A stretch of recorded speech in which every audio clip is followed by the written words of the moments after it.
Totoo mo, kapatid. Okay, so, yan. Yung ating mensahe is about God's loving kindness. Basahin nga natin yung talata, mga kapatid. Yung salita ng ating mahal na Panginoon. Psalm 64 verse 1. O God, Thou art my God.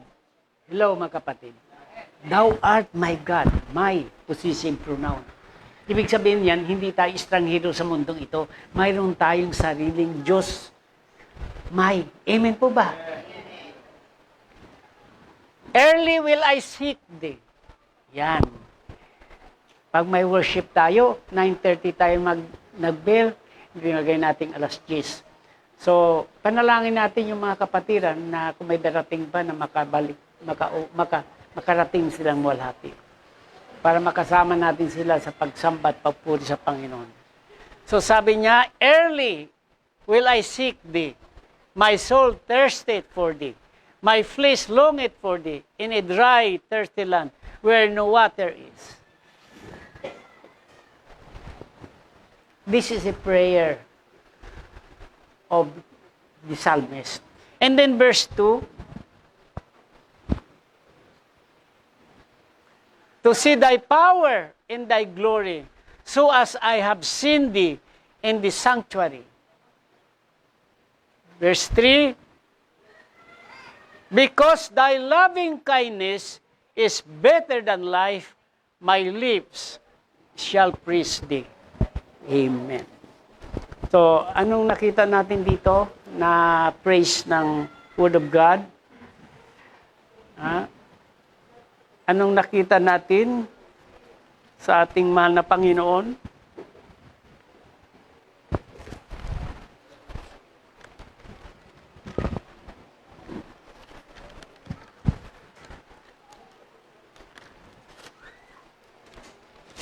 God's loving kindness.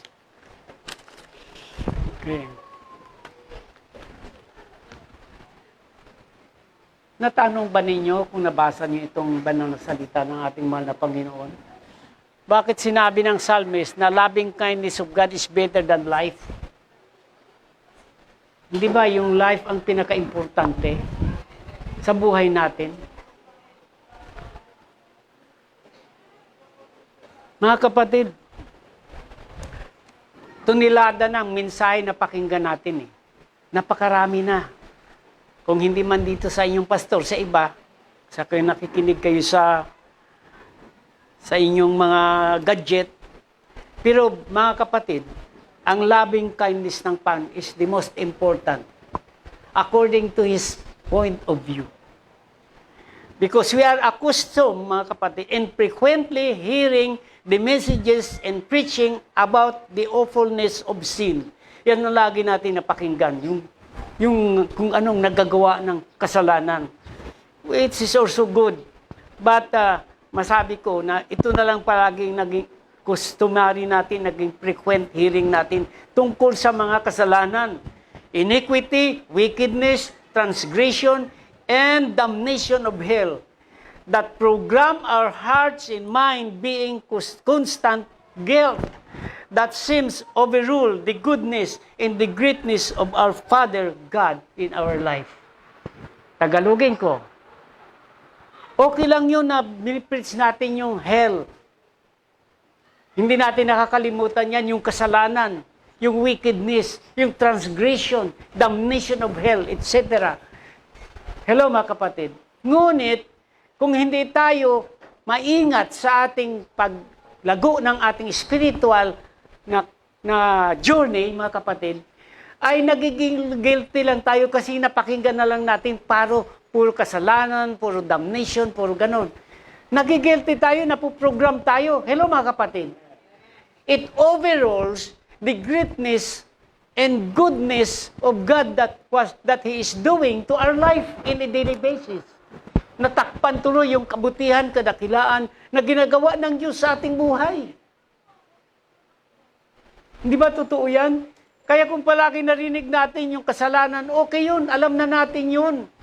Pero kung yan nagpo-program sa ating isip, ay mayroon tayong guilt, Kasi naisip natin na lagi tayong nagkakasala. God doesn't want us to focus on those things. Hello mga kapatid. Kailan i-focus natin kung ano ang ginagawa ng Panginoon, ng Banal na Espiritu sa buhay natin. Yan ang ating dapat bigyan ng importansya. Kaya sabi, dahil loving kindness is better than life. Why? Because life without love is nothing. Amen po ba? Sa chapter 8 ng 1 Corinthians, chapter 8 ba yan? O chapter 10 na tungkol sa pag-ibig. Kahit ibigay mo ang buhay mo, sunugin mo kung walang pag-ibig. Walang kabuluhan. So ang pag-ibig ang pinaka-importante sa ating mahal na Panginoon. Ano ang dahilan na bakit tayo makasalanan? Ay inibig tayo ng Diyos. Kasi yan ang kanyang attribute, yan ang kanyang character traits, mga kapatid. Pag-ibig. Ang Diyos ay pag-ibig. God is love, according to the book of 1 John 3 at 3 John, mga kapatid, na ang Diyos natin ay pag-ibig. Meaning to say, ang Diyos na pag-ibig ay person. Hindi mere words, mga kapatid. Person. God is love, is a person.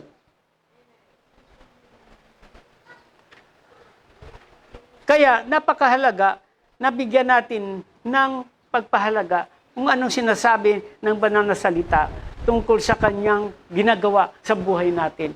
Tungkol sa ministry at movement at prompting ng Holy Spirit sa buhay natin.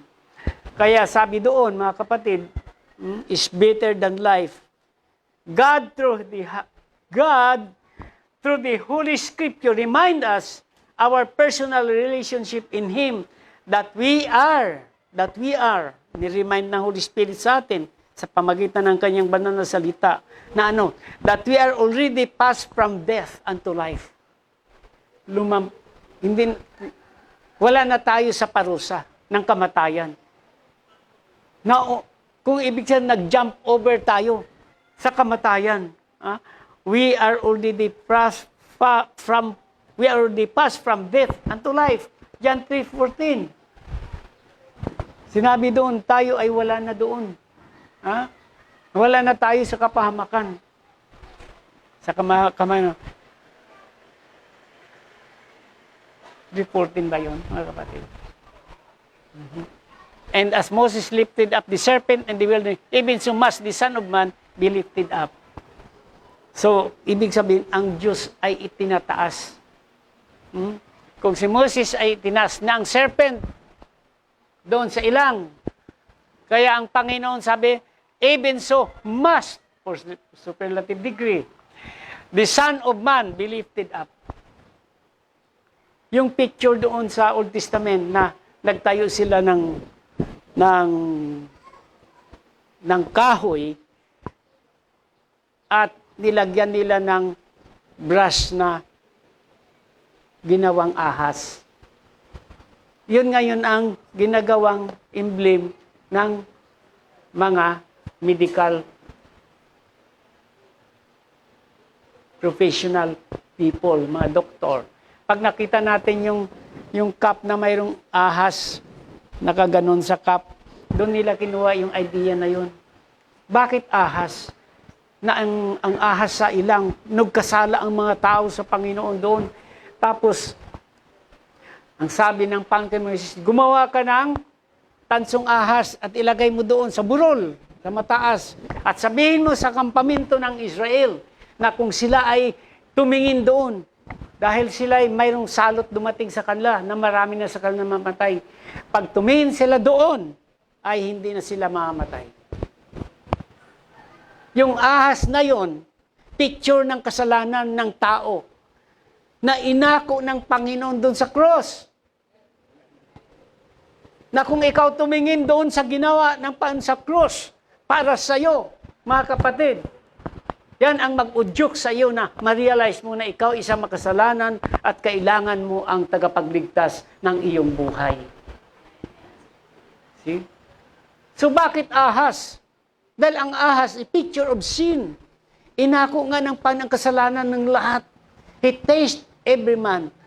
He tastes death to every man, according to the book of Hebrews. Nilasap niya ang lahat ng sakit, ng kamatayan ng lahat ng tao. Isipin mo yan, inako niya sa krus. Kaya tuloy na nanawagan ang kanyang yung kanyang human nature. Ang God kasi walang nature. Ang human ang may nature. Hello? Amen? Because God is not subject to nature. Nature created by God. Whether there is nature or not, God is still God.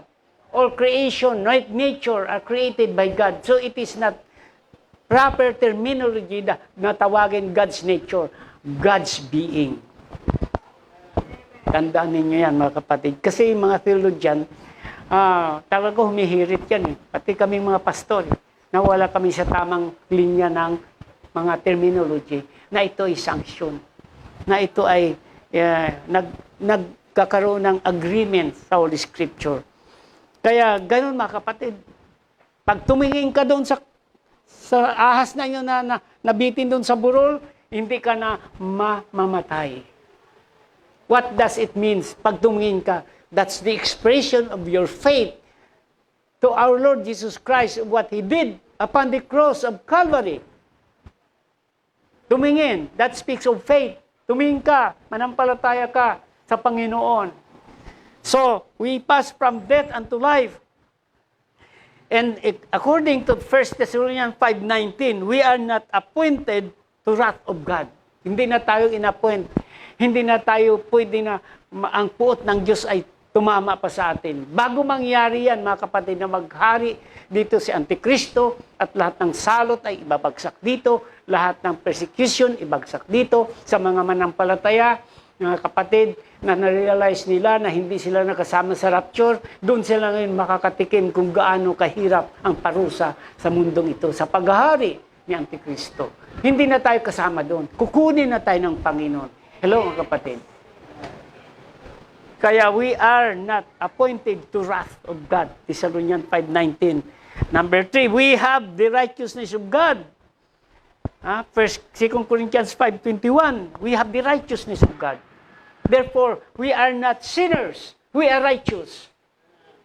Apostle Paul said, kung ako nagkakasala, hindi na ako yun, kundi yung kasalanan na nasa aking laman. Hello, mga kapatid. Dahil ang ating kaluluwa ay secured sa kamay ng Diyos na makapangyarihan. So tayo mga minamahal ay hindi na tayo ay tinatawag na makasalanan ng Panginoon. In fact, sinabi ng Panginoon, "Ye are my friends. I will no longer call you a servant, but a friend." Bakit friend? Kasi pag sinabing friend, body-body kayo. Huwag nating isipin ang Panginoon tayo ay Diyos, ay hindi na tayo makalapit. Para bagang tayo nangingimi kasi ako makasalanan, siya ay banal. No! In the heavenly worded of God through the Holy Scriptures, we are God's friend. Diba maganda may kaibigan ka? At yung kaibigan mo, if you don't have friend, you must be a friendly first. If you don't have a best friend, you must be a best friend first.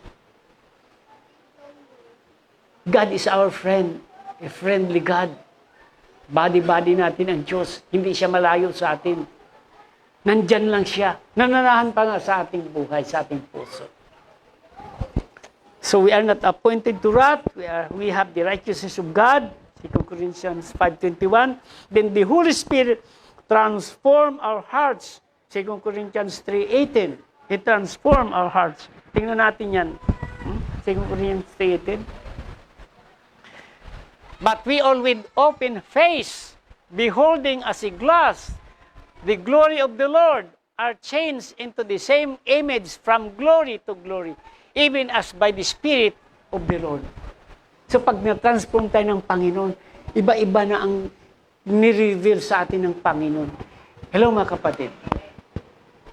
Iba-iba ang ni-reveal ng Panginoon. That's the reason why ang Holy Scripture, sa isang Holy Scripture, inassign ko sa ating mga estudyante, kung mayroon silang babasahin dito na chapter, katulad binasa kanila ni Red, mayroon silang assignment kung paano nila answeran yung mga question Ganun yan. Para maging acquainted sila sa pagbasa.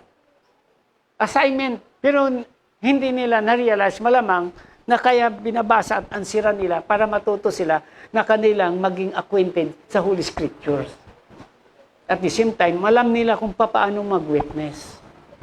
Kaya itong ating mga young people, ipag-pray natin sila. Kasi kayong may mga edad na, marami ng dahilan. Masakit ang tuhod, masakit ang kung ano-anong masakit. Kaya dahilan, ayaw umaten kasi masakit yung masakit. Kaya na magnify ng masakit yung masakit. Ganun po yan, mga kapatid. So, we are na sinners, we are righteous. We are, the Holy Spirit transform our hearts. By the Holy Spirit. Na-transform niya, nababago niya.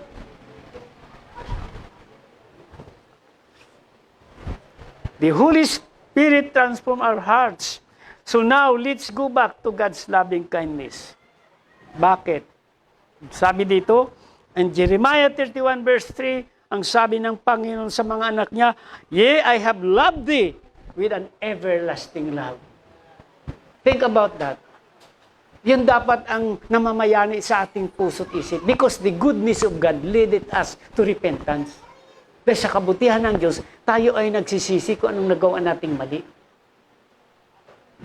Inuudyukan tayo ng Holy Spirit. Mayroon tayong tinatawag na udyok ng Holy Spirit. O prompting of the Holy Spirit. And then 1 Peter chapter 4 verse 8, sabi, the love of God covers the multitude of our sins. Yung pag-ibig ng Diyos ay kinukubiran niya kung anumang ating maraming kasalanan. Love covereth all sins. Hello, mga kapatid ko. Kaya huwag kayong umuwi na parang lugo-lugo kayo, na parang bagang lukdo ninyo ang para kayong si Atlas. Pinalaya na tayo ng Panginoon. That is one of the movement in ministry ng Holy Spirit to give us freedom. Where the Spirit of the Lord is, there is liberty.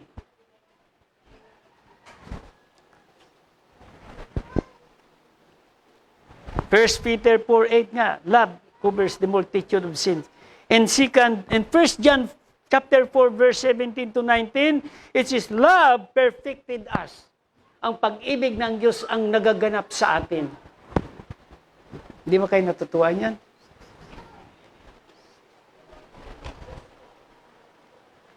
And then the last, the Holy Spirit sealed us and given us the earnest of the Holy Spirit in our hearts.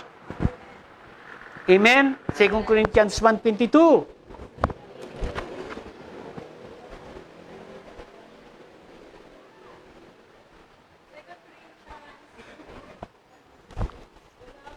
Walang chapter 1 ng 2 Corinthians verse 22.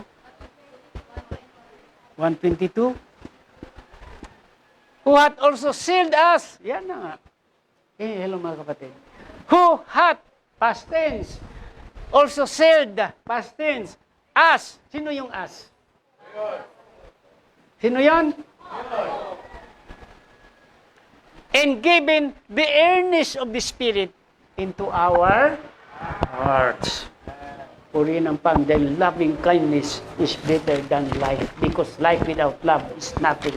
But we have the everlasting love of God dwelleth in our hearts because of the Holy Spirit. Amen? Kaya, anumang mga pagsubok, diyan ang Panginoon. Sabi niya, come unto me. And I will answer thee. Ha? Ano sabi doon? Hindi ba sa prayer yon? And I will show thee great and mighty things that thou knowest not. Everything must be done through prayer. Yung inawit natin kanina dito. Ang sabi niya, yung love, kung walang nagmamahal, pero ang Diyos ay pinagpipray tayo. Think about that. May sinabi pa doon sa Hebrews, ang sabi doon, binigay niya ang kanyang sarili.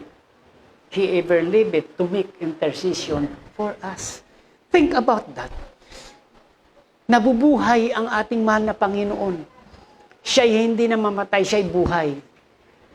Kaya mali yung sinasabing God exists. existence of God. God is life. Existence are created by God and are subject to God, not God to existence, because all existence are subject to God. Because our God is life. Self-life. Infinite, perfect, only God.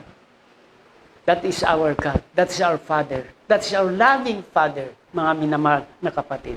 Because of His everlasting love that He based to sa us. Through the Holy Spirit, na nag-move, nag-inspire na ating puso at spiritual journey ng buhay natin. In God, there is no problem too big. Di ba may awitin yan? There is no mountain too high. Yun ang Diyos natin. Give glory to our living, powerful, blessed, compassionate, forgiving God. Yan ang God natin.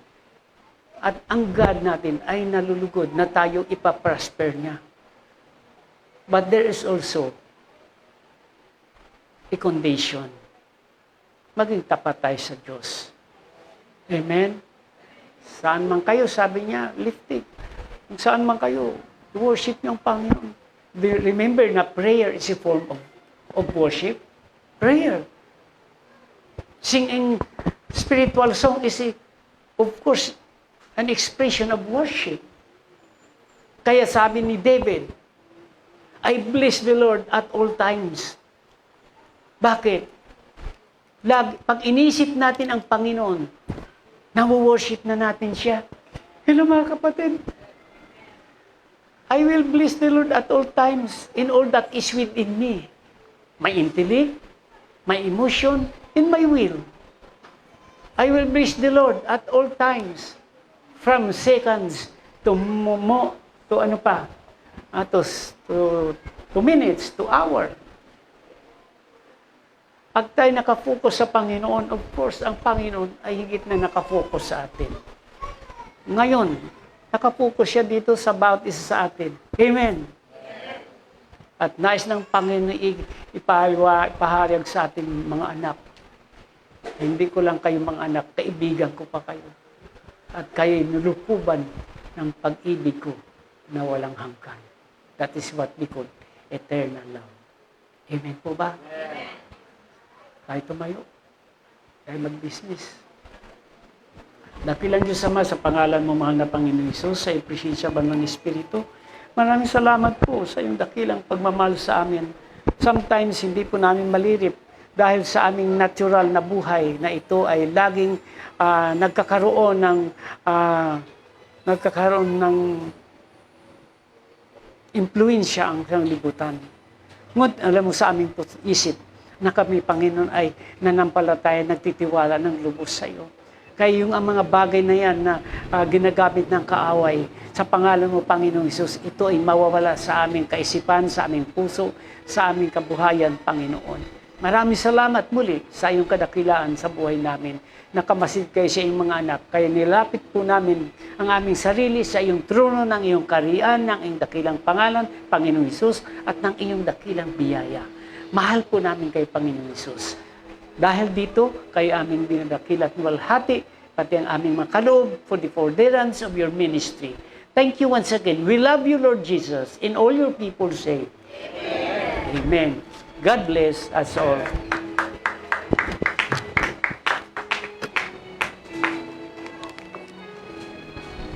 Hindi ako na din pumatawa.